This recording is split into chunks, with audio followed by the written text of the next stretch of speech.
कुपोषणाने ग्रस्त मेळघाटात अनेक गैरप्रकार आणि भ्रष्टाचार होत असल्याचे अधूनमधून निदर्शनास आले आहे. शासन प्रशासन स्तरावर अतिदुर्गम आणि मागास असणाऱ्या मेळघाटाचा विकास करण्याकरिता विविध विभागांमार्फत आणि विविध योजनेअंतर्गत शासनाचा कोट्यवधी रुपये खर्च करून विकास साधण्याचा प्रयत्न केला जातो. मात्र गंभीर बाब अशी की शासनाचा कोट्यवधींचा निधी अधिकारी आणि कर्मचारी गैरप्रकार व भ्रष्टाचार करून कागदोपत्रीच खर्च केल्याचा लेखाजोखा तयार करून ठेवतात. यालाच अनुसरून येत्या 6 ऑक्टोबर, 7 ऑक्टोबर आणि 8 ऑक्टोबरला पंचायत राज समिती मेळघाटात धडकणार असून याबाबत माहिती मिळताच गैरप्रकार आणि भ्रष्टाचार करणाऱ्या संपूर्ण अधिकारी कर्मचाऱ्यांचे धाबे दणाणले आहे. मेळघाटात ग्रामीण स्तरावर अनेक भ्रष्टाचारी आणि गैरप्रकार केल्यामुळे बहुतांश अधिकारी कर्मचाऱ्यांवर निलंबनाची टांगती तलवार दिसून येत आहे. धारणी पंचायत समिती अंतर्गत वैयक्तिक व सार्वजनिक शौचालय घोटाळा, हायमास्ट लाईट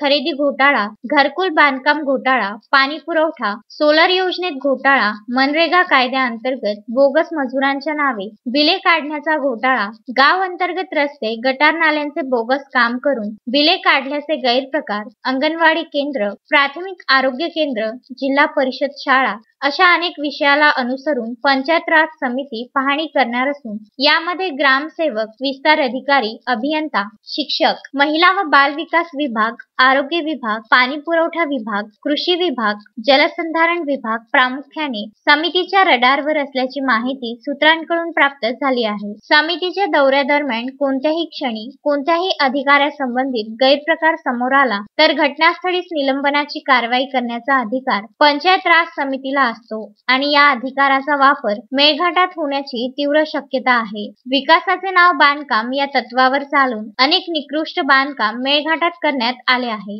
तसेच काही ठिकाणी काम न करताच बोगस बिले काढण्याचा खळबळजनक प्रकार सुद्धा मेळघाटात ग्रामपंचायत स्तरावर दिसून आला आहे. या सर्वांची शहानिशा पंचायत राज समिती करणार असून यालाच अनुसरून संपूर्ण विभागातील अधिकारी कर्मचारी आपापल्या काळ्या कामाला पांढरे करण्याच्या प्रयत्नात दिसून येत आहे. हे विशेष. तस्मीन शेख सुलेमान मेमनसह जुगल किशोर जयस्वाल, विदर्भ न्यूज, धारणी.